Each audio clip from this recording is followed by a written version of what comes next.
Portuguese, Chinese, Japanese, Hawaiian. Some of the many ethnicities that I carry with me. But what about yourself? Where do your ethnicities originate from? Do they come from Asia, Europe, the Americas? We call ourselves American, but for the most part, didn't our ancestors immigrate to this great nation that we call the United States of America? In an article written by Budeman and Connor in 2019 with the Pew Research Center, about 14% of the U.S. population consists of immigrants. How do I know about this topic? It is all over the news and has been for the past year. It has been a popular topic since President Trump introduced the wall to keep immigrants from Mexico from crossing the border, which was reported by the BBC News in 2017. Many of us know at least one person that has been an immigrant, whether it be our friends or our families. The main goal of my speech is to help you and I to understand more in depth about immigration and how we can better ourselves as citizens to care for those that are in need.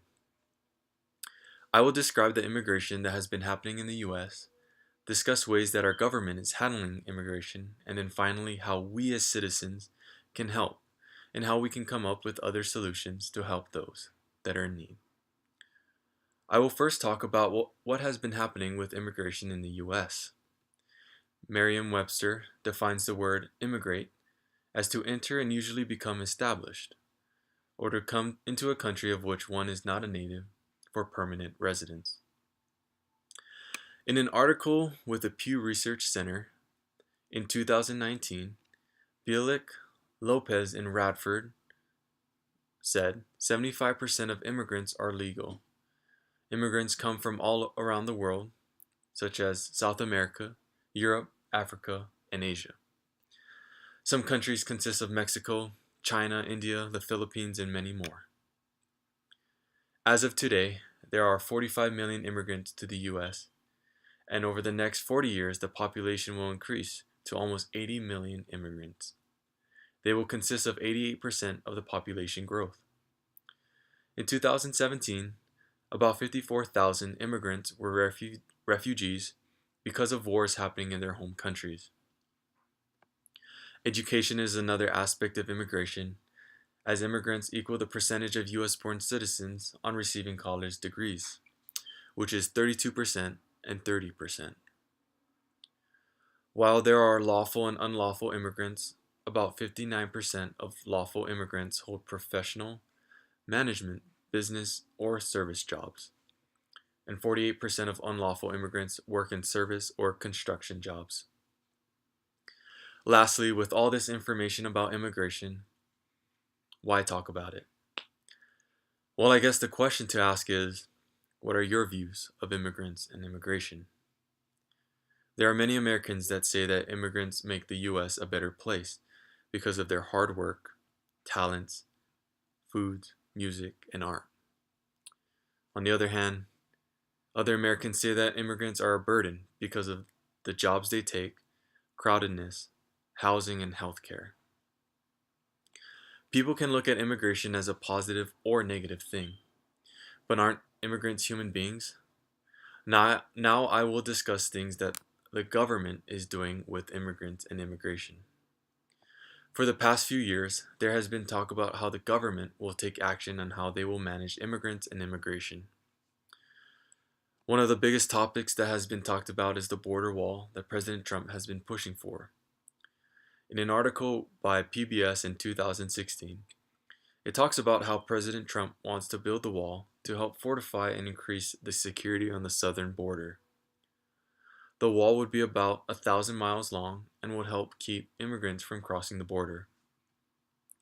Another action that is being taken is how they are handling deporting immigrants, blocking access to people from outside into the U.S., and border control.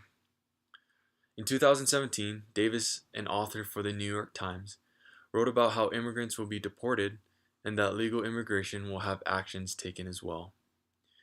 I don't know what will happen with the wall, but what I do know is that there are people that have been deported from this country. Whether your stance is towards or against these actions, I stand against what is happening in our country and how our government is going about it. I understand that there are some immigrants that are not good people and have done wrong, but I stand with those that are good and have made a better life for themselves and their families. I have talked about what actions are taking place on immigration. Now I want to talk about how we as citizens can help and come up with better solutions. We as citizens need to understand that immigrants are human beings, just like ourselves. When we can understand who these people are, I think we can have a better sense of what they are going through. Like I said before, there are those that have done bad, and I understand that deporting them is the best for our country. But I know that there are other good people in this country that are immigrants and that can make a difference. Many of these immigrants have families, and a lot of them have to work to care for their families. And don't we all? There are many ways we can help. In 2017, McCarthy and Ruckert, authors of an article with the Global Citizen, talked about 7 ways that we can help.